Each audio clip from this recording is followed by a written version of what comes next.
ہمارے نماز میں امام جماعت کی متابعت واجب ہے. امام جماعت سے پہلے انجام نہیں دینا چاہیے، اور مہم رکوع اور سجود و قیام کہ امام سے پہلے رکوع میں نہ جائیں، امام سے پہلے رکوع سے نہ اٹھیں، امام سے پہلے سجدے میں نہ جائیں، اور امام سے پہلے سجدے سے سر بھی نہ اٹھائیں. یہ چیزیں جماعت میں واجب ہے، متابعت امام. اب اگر کبھی کوئی مأموم بھول کر غلطی سے امام سے پہلے سجدے میں چلا جائے، سجدے میں پہنچ جائے گا، تو یہاں پہ حضرت آیت اللہ سیستانی فرماتے ہیں کہ لازم ہے کہ واجب مقدار میں ذکر پڑے. امام سے پہلے یہ سجدے میں چلا گیا ہے، ابھی تک امام سجدے میں نہیں گیا، یہ پہنچ گیا، ابھی سے پتا چلا کہ میں امام سے پہلے آیا ہوں سجدے میں. اب یہاں پر حضرت آیت اللہ سیستانی کا جو مقلد ہوگا وہ وہاں پہ واجب مقدار میں ذکر پڑے گا، مثلا 3 سبحان اللہ پڑھے گا، اور پھر سر اٹھائے گا. واجب ہے ذکر سر کو اٹھا لے، اور پھر امام جماعت کی اطاعت و پیروی کے ساتھ کے قصد سے پھر سجدے میں جائے. یہ ایک سجدہ اس کا اضافہ ہوگا. اور اب دوسرے سجدے میں جو کہ متابعت امام میں اس نے انجام دی، اس میں ذکر واجب نہیں ہے، مستحب ہے.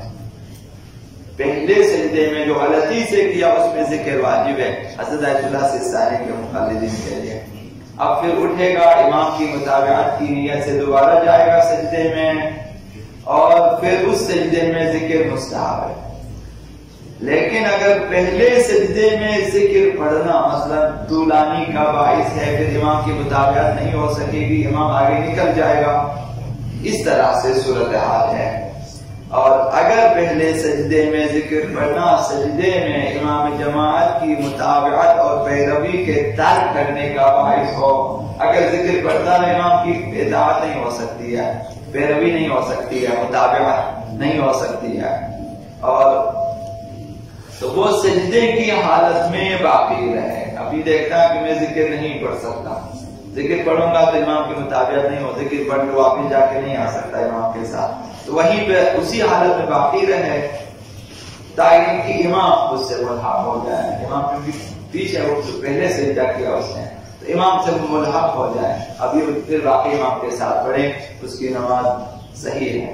اور جن مقامات پر سر اٹھانا امام کی متابعت کے لیے واجب ہے، اگر جان بوجھ کر واپس نہ آئے، غلطی سے رکوع میں گیا، اٹھنا چاہے تو نہیں اٹھا، جیسا کہ عرض کیا، سجدے میں چلا گیا، اب اٹھ سکتا تھا نہیں اٹھا وہ جان بوجھ کے، تو اس کی جماعت صحیح نہیں ہوگی، جماعت ہو جائے گی باطل، اور اب اس کی نماز باقی ہے.